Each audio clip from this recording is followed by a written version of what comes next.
والسلام على حبيب رب العالمين سيدنا ونبينا وقدوتنا ونور قلوبنا محمد وعلى آله وأصحابه الميامين ومن تبعهم بإحسان إلى يوم الدين.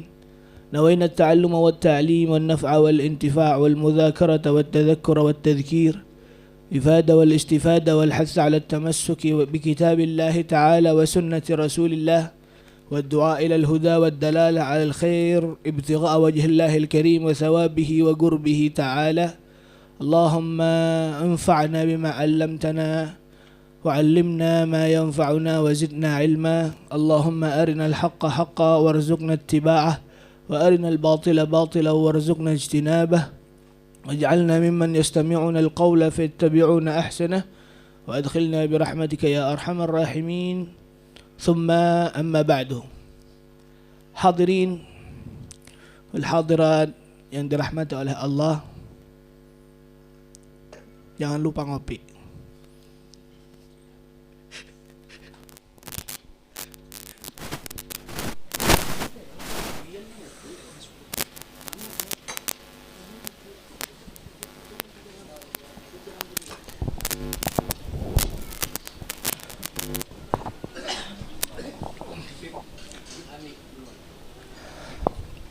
Al-mukarramun, al-muhtaramun, yang sama-sama kita muliakan, yang sama-sama kita cintai, segenap para habaib dzurriyyah Rasulullah sallallahu alaihi wasallam yang telah berhadir di tempat kami, khususnya kepada Fadilatul Habib Hani Al-Haddad yang alhamdulillah kedatangannya di antara kita membawakan keberkahan dari datuknya Rasulullah sallallahu alaihi wasallam, dan yang kami harapkan kepada beliau yang terhormat untuk ke sadril majlis sehingga para jamaah bisa mengambil berkah dari antum Habib, karena kada ulun mulan bebai mun bian kada ke depan bebai, dan juga kepada habaib yang lainnya. Habib Syarif ada, Habib Khalid, Habib Bagir Bahres, Habib Bagir Al-Baiti, Habib Munzir, Habib Ali, dan segenap para habaib dan syarifah yang telah hadir di tempat ini. Mudahan dengan kita berkumpul dengan para habaib ini mendapatkan kemuliaan untuk bertemu dengan datuknya Rasulullah sallallahu alaihi wasallam. Amin amin ya rabbal alamin. Dan juga segenap para asatidzah, segenap para ustaz yang hadir juga di tempat ini, yang alhamdulillah naqulu lakum ahlan wa sahlan biqudumikum. Semoga majlis ini tambah berkah dengan adanya pian, dengan adanya ilmu-ilmu pian dan keberkahan pian serta guru-guru pian seberataan. Mudahan Allah Subhanahu wa taala jadikan kita seberataan adalah seseorang yang selalu haus dengan ilmunya Rasulullah, selalu haus dengan perjumpaan kita dengan baginda Muhammad sallallahu alaihi wasallam, dan semoga Allah memberkahkan keluarga kita, menyehatkan badan kita dan keluarga kita. Allah kabulkan hajat-hajat kita, dan semoga dengan keberkahan Nabi Muhammad sallallahu alaihi wasallam beserta keluarganya kita mendapatkan syurga yang kita harapkan. Amin amin ya rabbal alamin. Nah, ahlan wa sahlan. Masya Allah Habib Ali, ahlan wa sahlan Habib.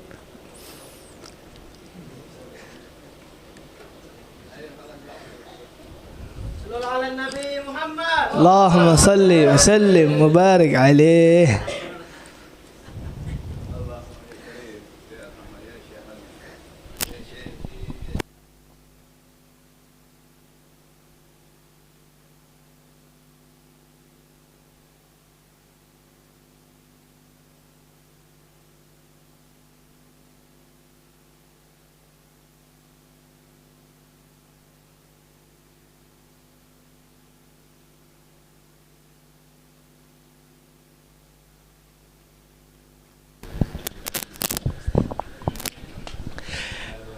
Dan alhamdulillah segenap para jamaah pengajian majlis maulid beserta pengajian Syama'il Muhammadiyah yang telah hadir dari berbagai tempat.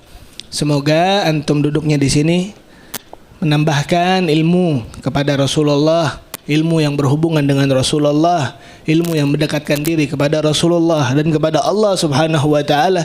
Dan semoga antum seberataan dengan hadirnya di tempat ini diberkahi keluarganya, dirinya, gawiannya, kehidupannya, dan mudahan kita seberataan di sini nanti meninggalnya dalam keadaan husnul khatimah setelah panjangnya umur. Amin amin ya rabbal alamin.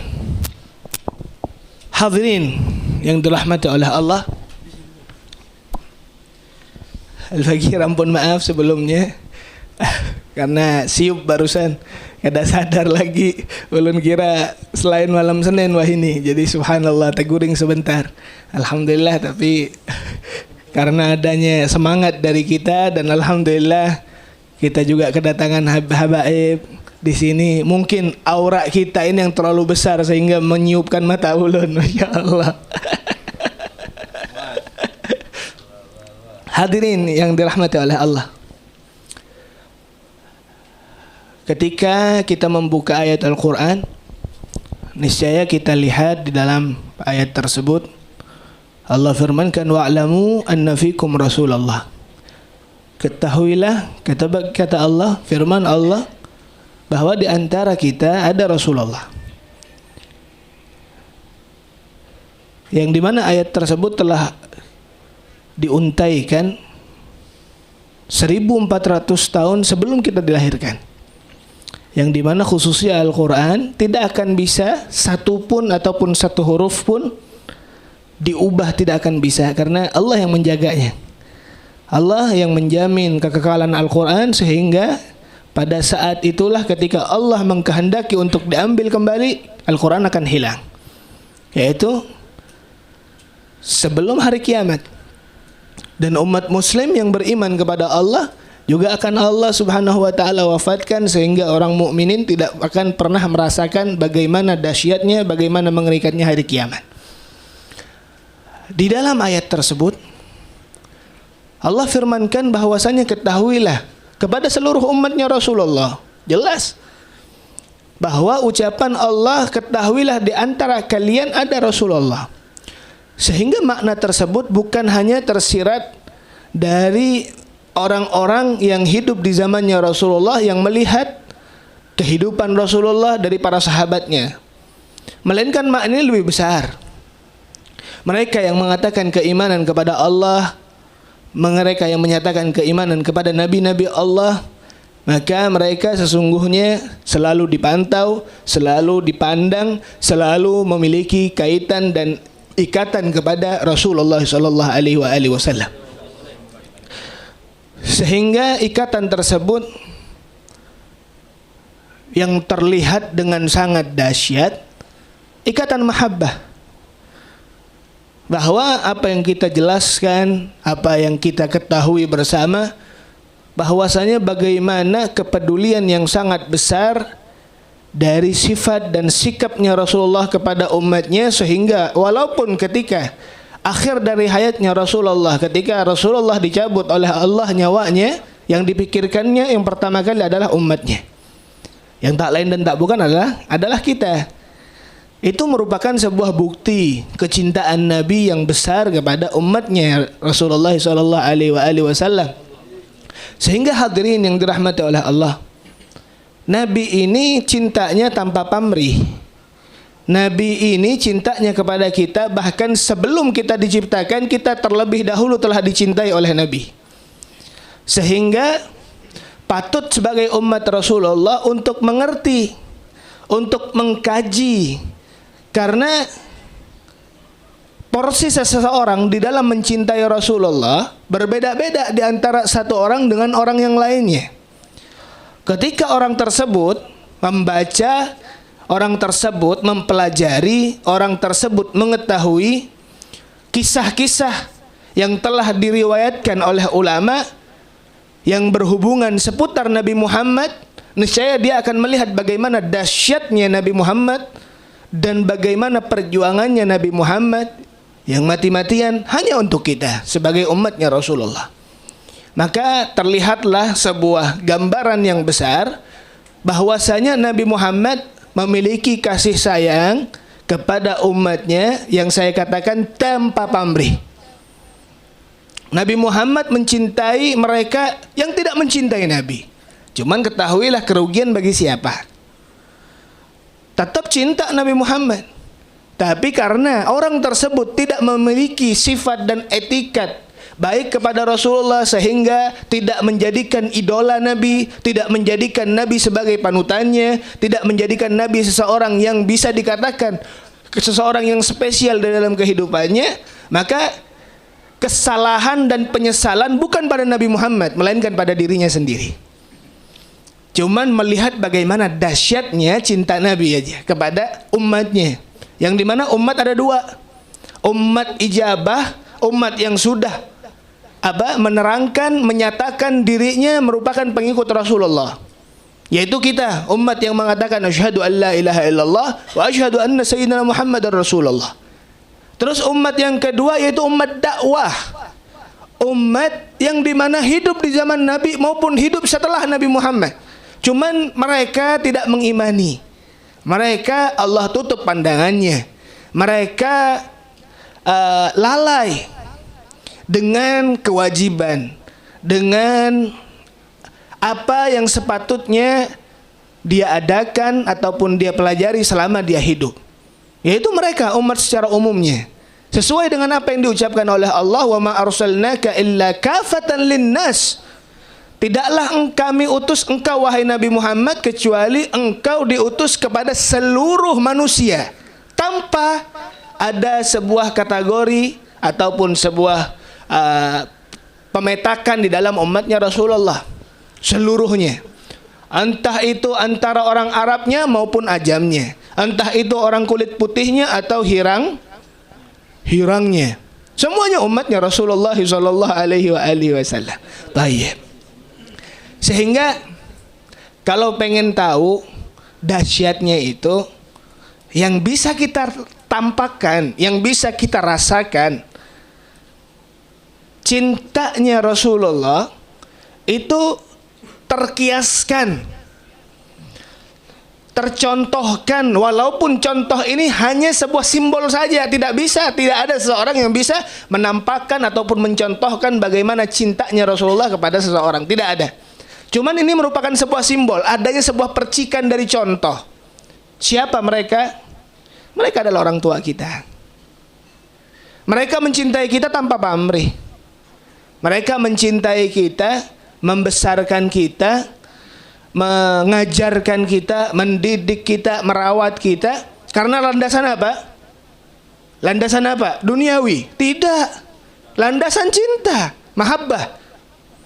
Nah, sehingga coba lihat yang terkait dengan cintanya orang tua kepada kita, sehingga cinta tersebut dikaitkan kepada sebagaimana contohnya cinta Rasulullah kepada umatnya. Subhanallah.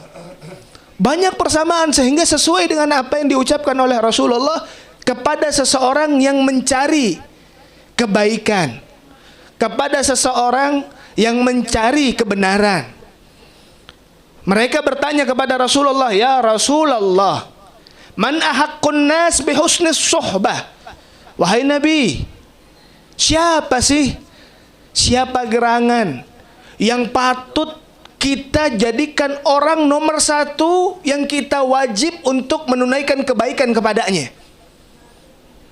yang merupakan hak dan hak seseorang, yang dimana hak tersebut menjadi kewajiban kita untuk memberinya dari kebaikannya. Apa ujar Nabi? Ummuka. Pertama kali Nabi mengatakan ummuk, orang tuamu. Thumma man, siapa seterusnya Nabi? Ummuk, ibumu. Thumma man, siapa lagi kata Nabi? Ummuk. 3 kali Rasulullah katakan ibumu, ibumu, ibumu. Merupakan sesosok manusia yang paling penting, yang paling maksimal, yang paling sesuai dengan dijadikan orang yang pertama yang wajib kita berikan kasih sayang, kebaikan kepadanya. Mengapa? Saya pernah menjelaskan bahwasanya kejadian ini, hadirin yang dirahmati oleh Allah, bahwa Nabi Muhammad tidaklah mengucapkan sesuatu yang diulang berkali-kali kecuali itu memiliki makna. Akhirnya timbullah sebuah makna yang ditafsirkan oleh ulama. Apa ucapan Nabi Muhammad yang dikatakan sampai 3 kali? Karena ada 3 peran ibu yang tidak bisa disetarakan, yang tidak bisa adapun seseorang dari manapun yang bisa menjalankan tugasnya seorang ibu kepada kita sebagai seorang anak. Yang pertama apa kata Rasulullah? Kata ulama, yang pertama, beliau adalah orang yang mengandung kita. Apakah ada peran orang lain yang mengandung kita? Tidak, baik.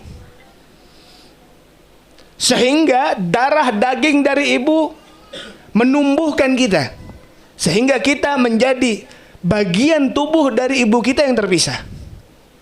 Terus yang kedua, ibu kita merupakan seseorang yang berperan besar, bahkan mengorbankan dirinya untuk melahirkan kita.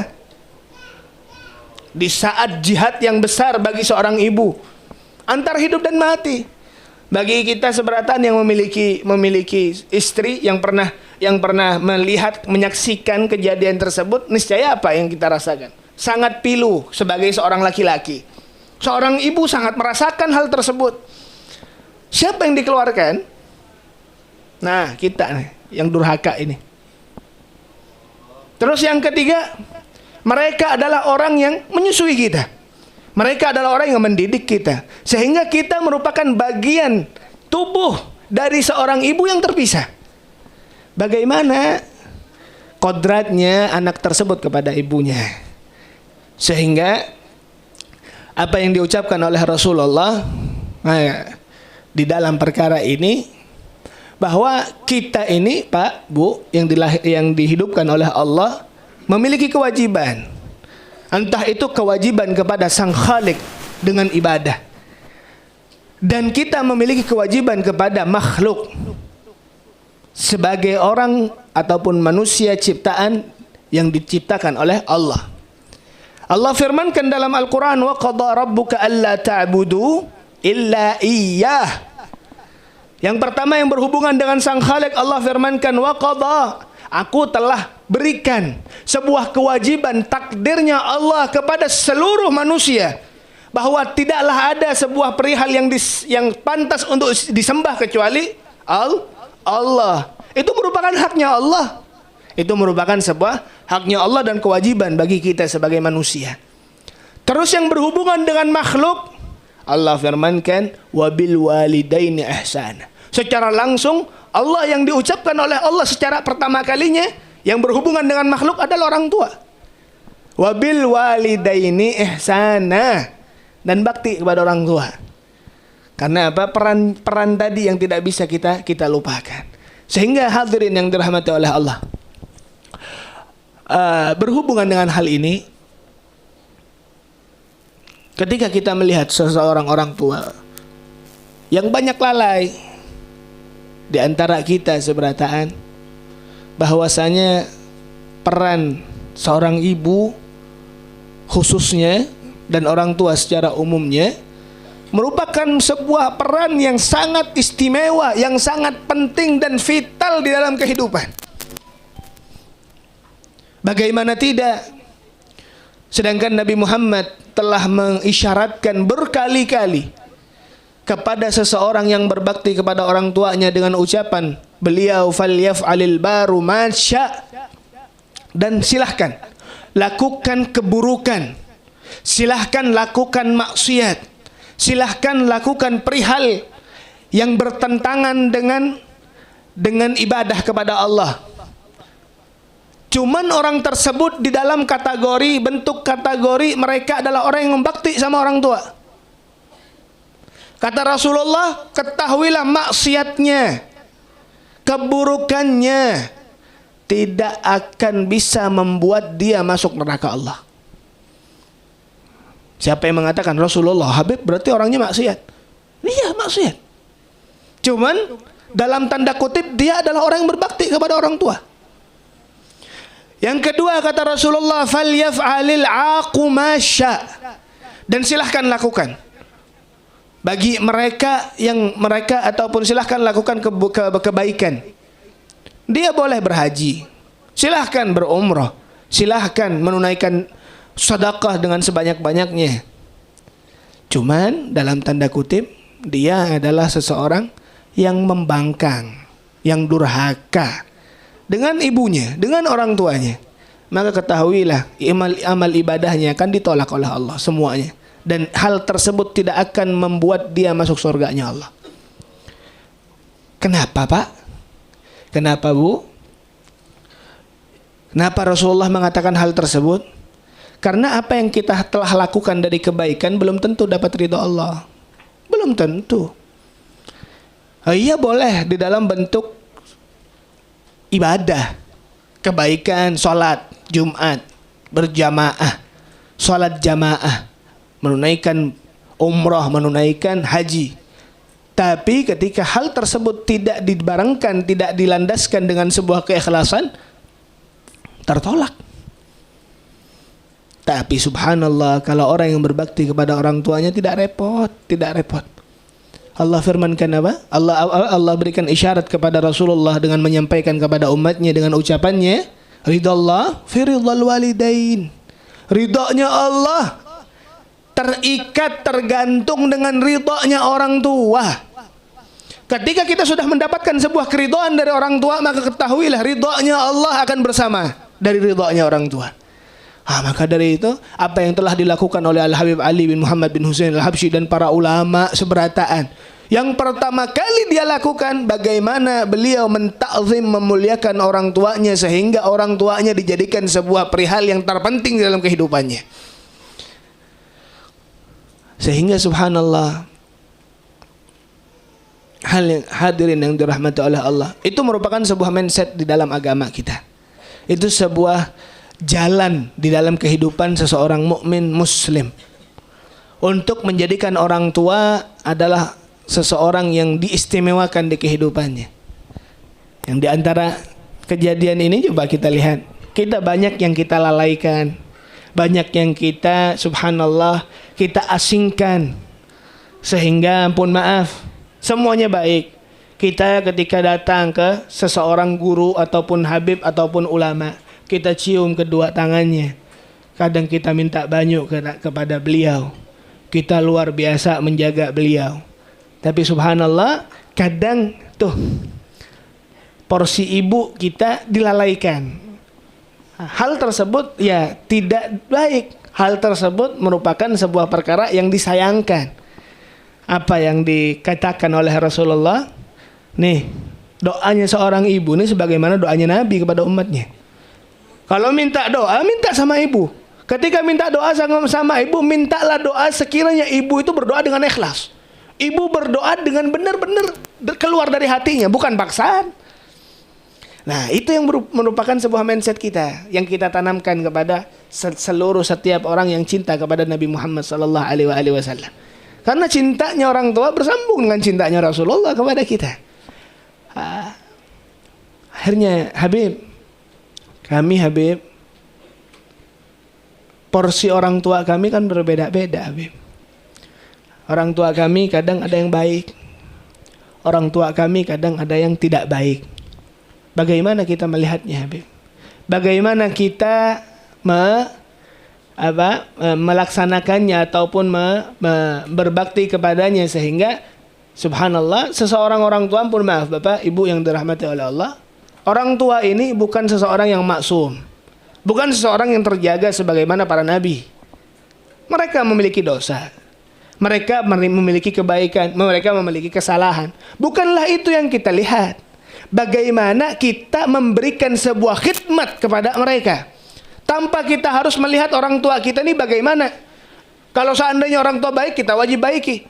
Kalau seandainya orang tua kita buruk, tetap wajib kita untuk berbaik kepadanya.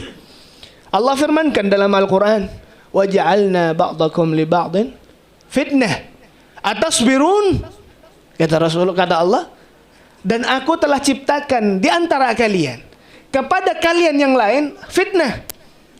Apakah engkau sabar? Kadang orang tua menjadi fitnah, kadang anak menjadi fitnah, Kadang saudara menjadi fitnah, kadang suami dan istri menjadi fitnah. Tahu fitnah?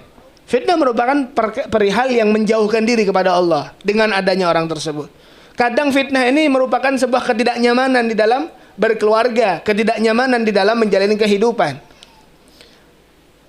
Cuman Allah ini sudah gerakan, sudah subhanallah sistemnya Allah. Untuk apa? Atasbirun, apakah kau sabar? Jadi tujuannya sabar. Karena apa? Mereka seorang suami bagi istri, perannya suami bagi seorang istri merupakan sebuah jalan untuk menuju ridhonya Allah. Tujuannya ke Allah. Dengan melihat orang tua kita berbakti kepada orang tua kita, tujuannya apa? Untuk Allah. Untuk mendapatkan ridho Allah.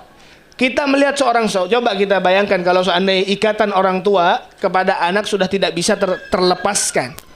Kalau seorang suami kepada istri, bang, iya pak, ini orang kada ulun kenal, tiba-tiba minta, habis itu selesai pernikahan yang baru kenalnya kemarin ataupun baru kenalnya beberapa saat yang lalu, kan jelas tidak ada orang ini suami istri kenalan dari bayi, kan tidak? Tawa sih Din. Tiba-tiba konsekuensinya apa? Orang tersebut harus taat sama suaminya. Orang tersebut harus minta izin dulu sama suaminya ketika berjalan, kan iya? Seorang istri, pada hakikatnya kan seperti itu. Orang tersebut setidaknya dikekang secara bahasa. Ikam nih siapa? Kan seperti itu bahasanya. Kenalnya kemarin, sekarang ngatur-ngatur aku. Hadirin yang dirahmati oleh Allah, itu merupakan kalau seandainya kita meletakkan sebuah perihal dan perkara di dalam agama kepada orang manusia, ya rasa ego akan keluar. Tapi ketika ini dijadikan sebuah jalan, ini yang memerintahkan Allah. Saya ini bertaat kepada suami, saya ini taat kepada suami saya hanya untuk Allah. Ini hanya jalan saja, jalan menuju Allah, jalan menuju ridhonya Allah, jalan menuju sebuah perihal yang telah diridhoi oleh Allah. Dan yang mengharapkan aku adalah satu, surganya Allah. Bagaimana kalau tidak salah Sofia dari sahabatnya Nabi datang kepada Rasulullah pada saat itu dan anggaplah ini merupakan sebuah gerakan dari sahabat-sahabat perempuan Nabi, seakan-akan komplain sama Nabi. Dan beliau katakan, ya Rasulullah, coba lihat suami-suami kita. Mereka dengan bebas berjihad fisabilillah. Kami tidak bisa melakukan itu. Ya Rasulullah, lihatlah suami kami. Mereka menunaikan haji semampu mereka, semau mereka. Coba lihatlah kami ya Rasulullah, untuk menunaikan haji saja harus minta izin dulu sama suami. Kalau mereka tidak. Ya Rasulullah, suami kami memiliki duit. Dia bisa kapan aja bersedekah. Dia kapan aja memberikan sebuah santunan kepada mereka yang mereka cintai. Sedangkan kami tidak bisa seperti itu ya Rasulullah. Kami ada aturan. Kami kalau seandainya pengen minta uang suami, kami harus mengatakannya. Jadi ya Rasulullah, adanya sebuah anggaplah pilih kasih ataupun sebuah kecemburuan di dalam beribadah. Itu loh sahabat Nabi. Perempuannya komplainnya seperti itu. Apa kata Rasulullah? Jikalau kalian taat dengan suami kalian, kalian akan mendapatkan sebuah pahala jihad fisabilillah, kalian akan mendapatkan haji mabrur, kalian akan mendapatkan pahalanya sedekah dengan banyak. Subhanallah, dengan satu perkara saja, taat kepada suami.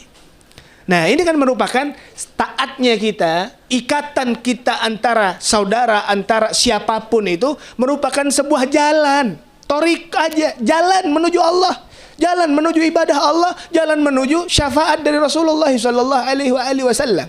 Dan kami ingatkan kembali lagi kepada kita bahwasanya siapapun di antara kita yang memiliki ibu yang masih Allah berikan nikmat untuk bertemu ibu, dan semoga ibu kita, keluarga kita, ayah kita, Allah panjangkan umurnya. Dan bagi saudara-saudara yang telah meninggal ibunya, bapaknya, Allah jadikan kuburannya raudhah min riyadil jinan. Kita jadikan ini pahala kita ini sebagai penerang kuburan yang ke sana keluarga kita. Dan semoga ya Allah dengan ikatan kita kepada Rasulullah, ikatan kita, cinta kita kepada Rasulullah. Semoga ketika ini mendapatkan pahala, mereka yang dikuburkan mendapatkan pahala juga. Amin amin ya rabbal alamin. Tayyib. Ngopi.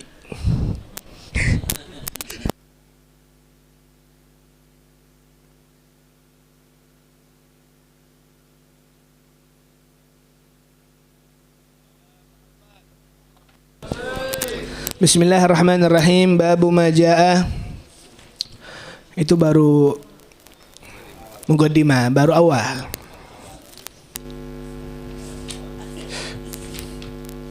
Bahki Rasulillah, kalami Rasulillah fi syi'ri. Masih berhubungan dengan bab yang menerangkan tentang sifat ucapan Nabi di dalam apa? Di dalam syair. Yang pertama,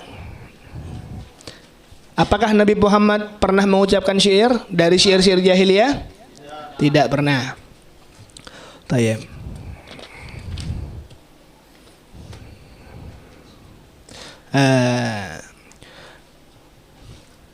Bihi ilahi qala haddathana Ishaq bin Mansur qala haddathana Abdul Razzaq fi musnadih qala haddathana Ja'far bin Sulaiman qala anba'ana Thabit عن أنس أن النبي دخل مكة في عمرة القضاء وابن رواحة يمشي بين يديه ويقول خلوا بني الكفار عن سبيله اليوم نضربكم على تنزيله ضربا يزيل الهام عن مقيله ويذهب الخليل عن خليله فقال له عمر يا ابن رواحة بين يدي رسول الله وفي حرم الله تقول الشعر فقال النبي خلي عنه يا عمر فلهي أسرع فيهم من نضح النبل. طيب. Hadis yang diriwayatkan oleh Sayyidina Anas bin Malik meriwayatkan bahwasanya Nabi Muhammad sallallahu alaihi wasallam di tahun 7 Hijriah beliau menunaikan umratul qada. Apa umratul qada? Umrah yang sifatnya qada, mengqada niat Rasulullah untuk umrah, karena pada saat itu adanya sebuah gerakan dari orang kafir Quraisy yang melarang Rasulullah masuk kota Madinah, memasuki kota Madinah. Jadi ini kejadian sebelum Fathu Makkah. Ini kejadian sebelum Fathu Makkah. Rasulullah sallallahu alaihi wasallam setidaknya membawa kurang lebih 2000 orang. 2000 orang sahabat Nabi yang pada saat itu beliau menunaikan umrah dan juga membawa alat perang, karena tidak ada jaminan keselamatan pada saat itu. Sehingga adanya suluh, adanya sebuah perdamaian, sehingga Nabi Muhammad memasuki kota Makkah untuk menunaikan umrahnya di tahun 7 Hijriah. Di sini ada beberapa kejadian. Yang pertama, orang Quraisy pada saat itu, yang pada saat itu masih menjadi musuh Nabi, menyepelekan Nabi dan segenap para sahabatnya. Karena kenapa? Karena dikatakan bahwasanya Madinah ini tempatnya penyakit pada saat itu. Kota Madinah tempatnya penyakit humma, penyakit panas, influenza. Yang dimana dulunya penyakit ini penyakit menular sifatnya. Karena kurangnya pengobatan, walaupun influenza bisa membunuh, gitulah. Sehingga dengan adanya Nabi, alhamdulillah Allah jadikan tempat Madinah min atyabil bilad. Karena Nabi Muhammad, kota Madinah menjadi tempat yang paling bagus. Peremehan dari Bani Quraisy pada saat itu kepada Rasulullah, bahwa mengatakan nih orang nih sudah keuyuhan seberataan, nih orang garing seberataan sudah. Orang lemah katanya. Tapi disitulah Rasulullah mengatakan kepada sahabat Nabi, membangunkan semangatnya ketika menunaikan umrah dan menunaikan tawaf pada saat itu, adanya ar-ramal, yaitu lari-lari kecil. Lari-lari kecil itu disunnahkan sampai sekarang. Orang yang bertawaf disunnahkan ar-ramal. Karena sebabnya itu. Sebabnya dulu orang kafir Quraisy ini meremehkan orang yang bertawaf. Dikatakan nih orang keuyuhan, kan perjalanan jauh, dan orangnya itu dikatakan sudah penyakitan gitu lah, penyakitan. Sehingga Rasulullah bergerak dengan gerakan yang semangat. Ramal ini lari-lari kecil. bukan jalan, bukan juga lari gitu. Gimana? Lari-lari kecil, tahu lah. Kada tahu Bian? Apa? Bejungging, jogging. Nah, itulah pokoknya.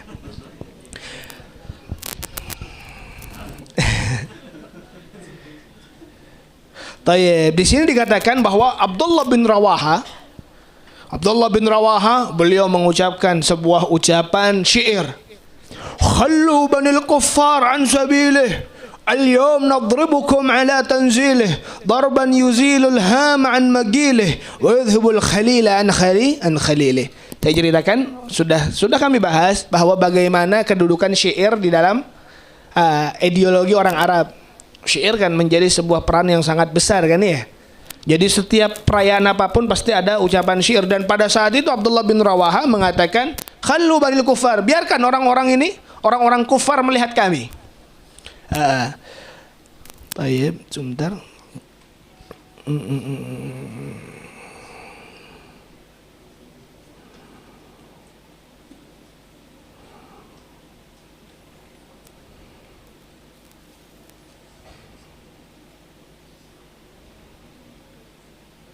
Darban yuzilu an magilih, bermakna alham, yuzilul ham. Oh, jadi seperti ini maksud dari syair ini. Biarkan nih orang-orang kafir Quraisy pada saat itu. Lihat nih. Bagaimana umat Islam? Bagaimana kejayaan Islam? Bagaimana nasib umat Islam yang pada saat itu kalian kejar-kejar dan sekarang masuk dengan membawa 2.000 orang, yang dimana itu menunjukkan sebuah kekuatan. Jelas kita mengerti bagaimana kejadian awal-awal munculnya Islam. Sayyidina Bilal dipanggang di atas tanah, di atas batu, di open lah bahasanya kalau sekarang, karena panas banget. Nabi Muhammad mau dibunuh. Apa yang telah diriwayatkan sebelum kejadian tersebut. 7 tahun setelah hijrah, Nabi Muhammad membawa segenap kekuatan tersebut. Sehingga biarkan nih, lihat orang-orang yang membenci kami, lihati kami ini, kekuatan kami. Sehingga pada saat itu biarkan mereka ini merasa gemetar sehingga lupa dengan temannya. Maksudnya apa? Ketika adanya sebuah kejadian yang dahsyat ya, musibah seandainya, ya Allah, ingat musibah. Ya, semoga apa yang terjadi di Gunung Semeru, karena Al-Fagir setahun di Gunung Semeru. Banyak yang Al-Fagir kenal, banyak sanak saudara Al-Fagir di sana. Mudahan ya seberatan kaum muslimin yang ada di sana Allah berikan ketabahan. Allah Subhanahu wa taala berikan beliau kekuatan, dan semoga Allah ganti dengan harta yang lebih baik lagi, kesehatan yang lebih baik lagi, dan semoga Allah berikan kesabaran kepada mereka. Amin amin ya rabbal alamin. Tayyib. Di sini dikomen oleh Sayyidina Umar. Sayyidina Umar mengatakan, ya Ibnu Rawaha, wahai Abdullah bin Rawaha. Siapa Abdullah bin Rawaha? Apa yang nyatat kemarin? Siapa Abdullah bin Rawaha? Abdullah bin Rawaha meninggal di mana? Di perang Mu'tah, bukan Mut'ah. Mu'tah, bukan perang Mut'ah. Mut'ah ini nikah kontrak. Abdullah bin Rawaha pada saat itu dikatakan oleh Sayyidina Umar, ya Abdul Rawaha, wahai Ibnu Rawaha, ente mengucapkan syair di sampingnya Rasulullah, di tanah haram Allah, dan anda mengucapkan syair. Seakan-akan ini sebuah perkara yang tidak dianjurkan. Karena melihat bahwa gaya dari syair tersebut menyifatkan kesombongan kan ya. Subhanallah, Rasulullah mengatakan, khalli ya Umar, biarkan Sayyidina Umar, biarkan Abdullah bin Rawaha mengucapkan syair. Fala hiya asra'u fihim min nadhil nabli, bahwa perkara tersebut katanya ini untuk menakuti musuh. Jadi kesombongan ini diperbolehkan ketika adanya peperangan. Di medan perang boleh sombong. Dan juga di dalam riwayat mengatakan Sombong kepada orang yang sombong itu dianjurkan juga. Sombong kepada orang yang sombong dianjurkan juga. Untuk ta'dib, untuk memberikan adab kepada orang tersebut. Tayyib. Bihi ilaihi qala haddatsana Ali bin Hujr anba'ana Syariq an Simak ibn Harb an Jabir ibn Samurah qala jalastu Rasulullah akthar min 100 marra wa kanat ashabahu yatanashaduna asy-syi'r wa yatadhakaruna asya' min amri al-jahiliyah wa huwa sakitun wa rubbama tabassama ma'ahum. Tayyib. Sini dari Jabir bin Samurah, beliau mengatakan, aku nih duduk bersama Rasulullah lebih dari 100 kali. Melebihi dari 100 kali. Maksudnya apa? Menjelaskan bagaimana seringnya beliau berduduk ataupun berkumpul bersama Rasulullah. Dan para sahabat itu sering bersyair, sering mengucapkan syair ataupun melantunkan syair-syairnya di setiap duduknya Nabi. Dan beliau menjelaskan sebuah cerita-cerita dari cerita jahiliyah. Apa jahiliyah? Jahiliyah adalah sebuah zaman sebelum Nabi Muhammad diangkat ataupun dilantik menjadi Nabi. Itu jahiliyah. Jadi sahabat yang hidup di jahiliyah dan hidup di zaman Nabi, itu beliau sahabatnya memiliki label namanya muhadram. Muhadram ini adalah orang sahabat yang hidup di zaman jahiliyah dan hidup juga di zamannya Nabi. Jadi mereka mengetahui perkara-perkara yang ada pada saat itu. Muhadram namanya. Tayyib. Di sini terlihat bahwa Nabi Muhammad hanya diam. Nabi Muhammad pada saat itu diam saja. Ketika menceritakan perkara jahiliyah, ketika bernasyid, beliau diam. Apa maknanya, Habib? Maknanya di sini bahwasanya yang pertama, Nabi Muhammad ini ketika berkumpul, ini adabnya, tidak menghulu-hulu.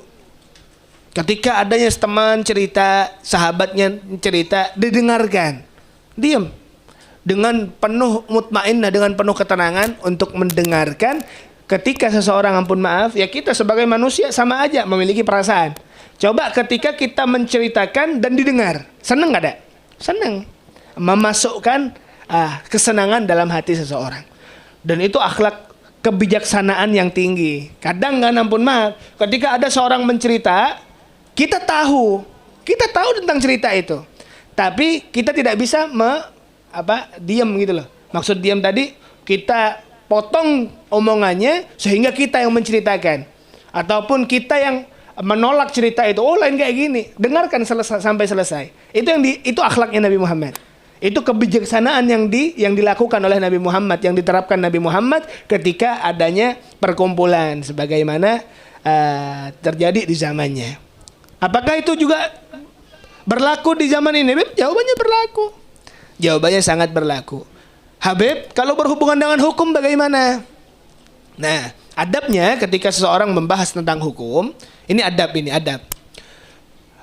Kita tahu Luqman, Sayyidina Luqman, ahli hikmah. Di dalam Al-Quran kan terkenal bahwa Nabi Allah, Luqman ini, Sayyidina Luqman ini, Allah berikan hikmah, Allah berikan ilmu. Cuman posisi beliau hidupnya di zaman Nabi Allah Daud. Ketika Nabi Allah Daud dilantik oleh Allah menjadi nabi, dan Sayyidina Luqman ini belum tahu. Khilaf ulama, ada yang mengatakan ini nabi, ada yang mengatakan ini wali. Sebagaimana Nabi Allah Khidir. Nabi Khidir khilaf ulama. Ada yang mengatakan ini nabi, ada yang mengatakan ini adalah hamba Allah yang soleh, wali. Nah, adabnya bagaimana Sayyidina Luqman ketika seseorang dilantik dari nabi, berarti lebih afdal kan ya derajatnya. Jelas paling afdalnya derajat adalah nabi. Nah, walaupun Sayyidina Luqman ini mengerti terhadap hukum, ketika ditanya di antara Nabi Allah Daud, beliau diam. Itu adab. Contoh seperti ini juga. Hal ini telah diterapkan juga para ulama ketika melihat adanya seorang ulama besar dan menanyakan, ataupun seorang awam menanyakan hukum ataupun menceritakan masalah hukum. Walaupun tahu, itu lebih baik diam. Biarkan yang lebih mengerti, biarkan yang lebih tinggi levelnya ini yang menyampaikan hukumnya. Itu adab di antara adab-adab ketika berdiskusi. Sampai segitunya Islam ya, luar biasa. Kayak bangga kita punya Nabi yang Masya Allah. Mudahan kita Dapat syafaat sidin tuh, Kang. Tayyib. Terus haddatsana Ali bin Hujr anba'ana Syariq an Abdullah an Abdul Malik bin Umair an Abi Salamah an Abi Hurairah an Nabi qala أشعر كلمة تكلمت بها العرب كلمة لبيد على كل شيء ما خلا الله باطل. Hadis yang diriwayatkan oleh Abu Hurairah, beliau mengatakan paling ajibnya, kata Rasulullah, paling ajibnya syair. Paling ajibnya syair adalah kalimat yang telah diucapkan oleh Labid. Siapa Labid? Labid ibnu Rabi'ah. Labid ibnu Rabi'ah, tulis. Labid ibnu Rabi'ah, yang dimana beliau adalah seorang penyair. Ketika beliau masuk Islam, beliau mengatakan, cukuplah aku tidak akan mengucapkan syair lagi karena sudah ada Al-Quran. Itu Labid bin Rabi'ah. Apa ucapannya? Ala kullu syai'in ma khalallahu batil. Kata beliau, selain dari Allah itu batil. Setiap sesuatu selain dari Allah itu merupakan hal yang batil. Berarti apa? Selain dari Allah itu batil, kebatilan. Yang dimana kebatilan ini maknanya coba saksama ataupun dengarkan dengan saksama biar kada salah. Oh, berarti batil seberataan, Bib. Kita juga batil, tidak. Batil ini artinya fanin. Apa? Tidak kekal. Akan binasa.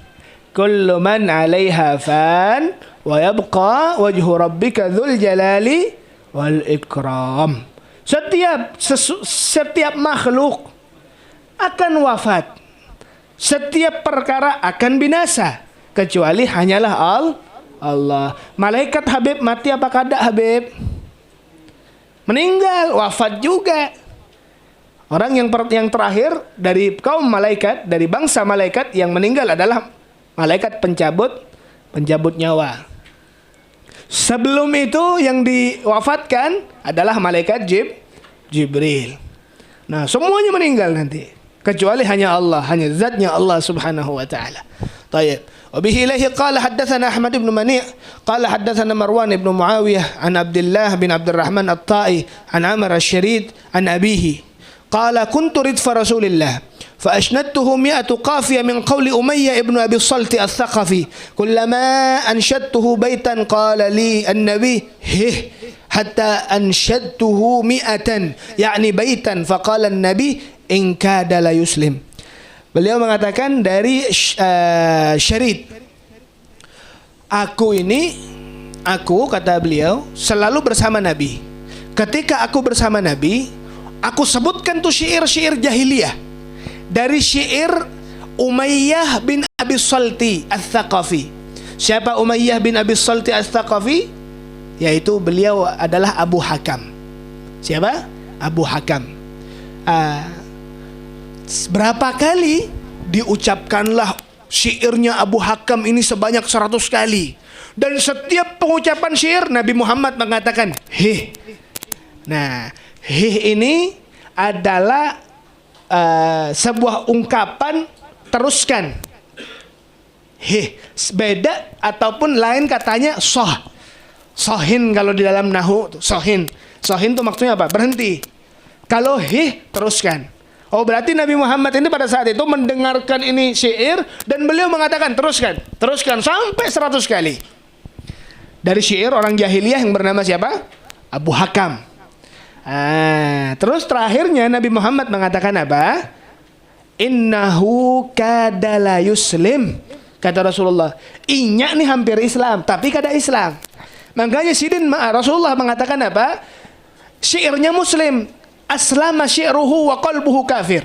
Orang ini yang membuat syair ini orangnya syairnya muslim, syairnya Islam, tapi hatinya keluar dari batasan Islam, yaitu menjadi seorang yang kafir. Na'udzubillah min dzalik. Nah, saya kasih contoh sedikit syairnya. Tayyib. Mana ya? Nah, contohnya nih. Majidullah wa huwa lil majdi ahlun. Rabbuna fis samai amsa kabira. Majidullah. Agungkan Allah. Ini ucapan Abu Hakam tadi. Agungkan Allah. Wa huwa lil majdi agung, wa huwa lil majdi ahlun. Karena Allah merupakan sebuah zat yang patut untuk diagungkan. Rabbuna fis sama, beliau adalah zat yang menjadi Tuhan kita. Amsa kabira. Nah, ketika kita lihat satu syair aja sudah mengerti, oh ini Islam banget kan ya? Ini Islam banget. Tapi Rasulullah mengatakan, ini orang non-muslim, ini orang kafir, hatinya kafir. Mengapa? Mengapa? Abu Hakam kenapa dikatakan kafir? Karena tidak terima dengan adanya Nabi Muhammad. Karena hiri dan dengki dengan Nabi Muhammad sallallahu alaihi wasallam. Syaratnya iman bagaimana? Rukun iman ada berapa? Kita percaya dengan Allah tapi tidak percaya dengan Nabi Muhammad. Berarti orang tersebut adalah orang yang murtad, orang yang keluar dari agama. Itu bukan Islam. Sebagaimana yang terjadi di mereka yang percaya dengan Allah tapi tidak percaya dengan Nabi Muhammad. Sehingga subhanallah pada akhir hayat dari Abu Hakam diucapkan apa? Aku nih sangat percaya dengan ajaran Nabi Muhammad nih. Bahwa Yasin yang dibacakan nih adalah dari Allah. Tahu saya. Tapi aku bergretek hatiku lawan Sidin nih. Kada mau aku. Bahasanya Abu Hakam ini. Gengsi. Benar, gengsi. Karena kata Rasulullah paling bijaknya orang ini di zamannya Abu Hakam. Tiba-tiba ada Nabi Muhammad. Gengsi. Apalagi Nabi Muhammad kan seseorang yang bisa dikatakan anak yatim lah apa segala macam. Kan di secara garis kasta ataupun secara di zaman itu Nabi Muhammad kan dikatakan apa? Yatim Abu Thalib. Ini anak yatim. Tiba-tiba memiliki pamor dan adanya kegengsian. Sifat dari siapa? Dari syaitan. Nah, saya kasih cerita lagi. Di dalam ilmu hadis itu ada sebuah ilmu yang bernama takhrijul ahadis. Jam 10 sudah, sebentar lagi. Takhrijul ahadis ini ada 6 pintu, 6 cara. Taulah kita di antara 6 tersebut ada seseorang yang mengarang dari 6 takhrijul ahadis, yaitu kitab hadis Sahih Bukhari, Sahih Muslim.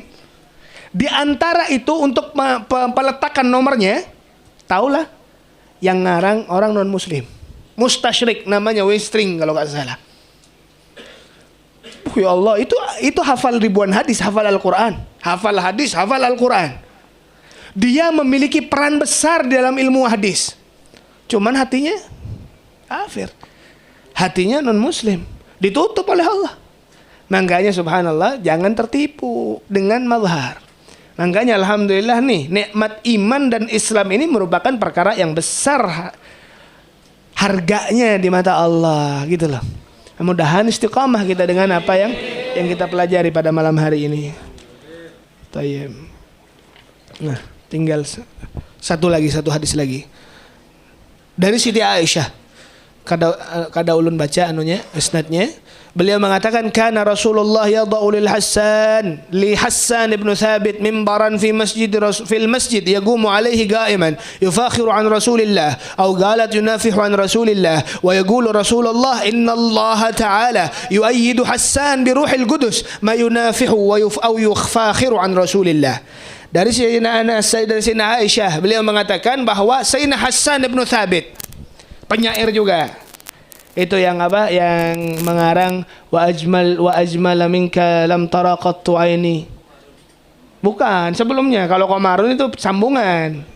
Wa ajmalu minka lam tara qattu aini wa ahsanu minka lam talidin nisa'u khuliqta mubarra'an min kulli aibin ka'annama qad khuliqta kama tasya. Itu adalah hadis apa? Syair dari Hassan bin Sabit.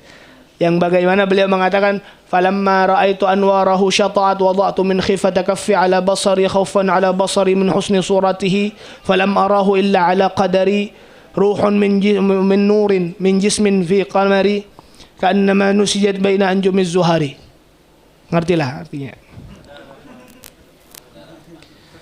Nah, ini Hassan bin Sabit. Beliau ini diberikan tempat khusus oleh Rasulullah. Diberikan mimbar. Tujuannya apa? Beliau berdiri dan memuliakan Rasulullah.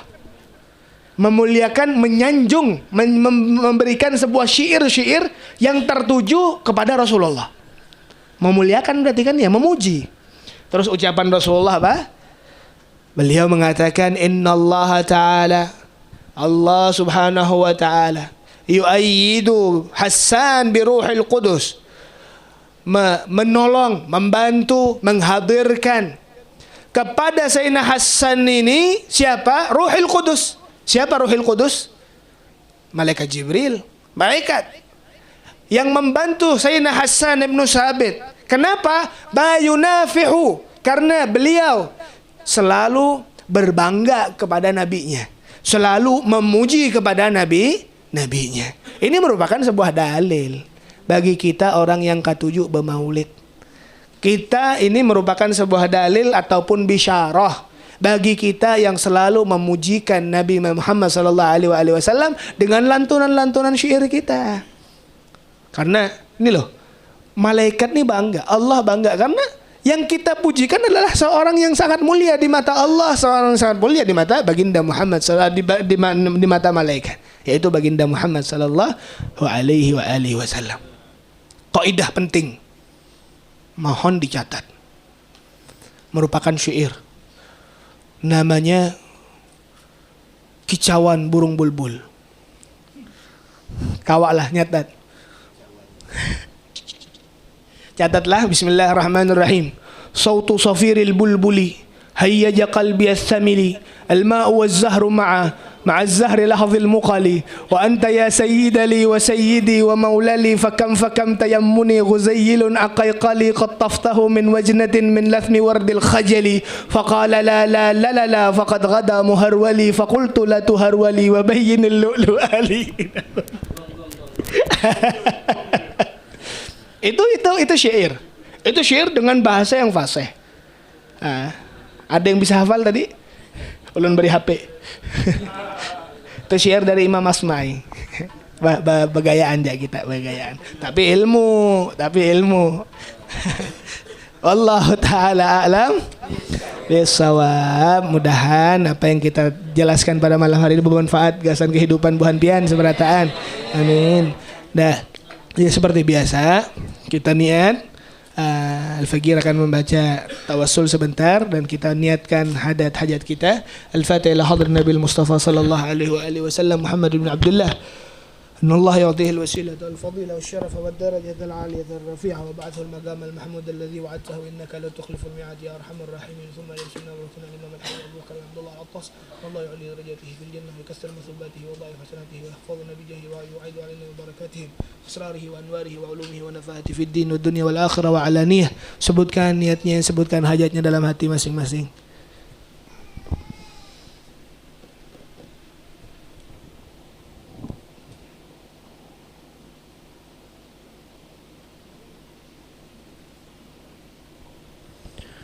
بسر الفاتحة أعوذ بالله Ta'alaihim. Sebelum tutup, ulun mengucapkan ribuan terima kasih kepada hadirin, khususnya kepada Habib Hani, kepada Habib Khalid, alhamdulillah, kepada seluruh para habaib, ustad-ustad. Mudahan berkah seberataan, dan ulun mengucapkan ribuan maaf kepada para hadirin dan hadirat. Subhanakallahumma wa bihamdika asyhadu an la ilaha illa anta astaghfiruka wa atubu ilaik. Allahumma shalli wa sallim ala sayyidina Muhammadin sahibil busra salat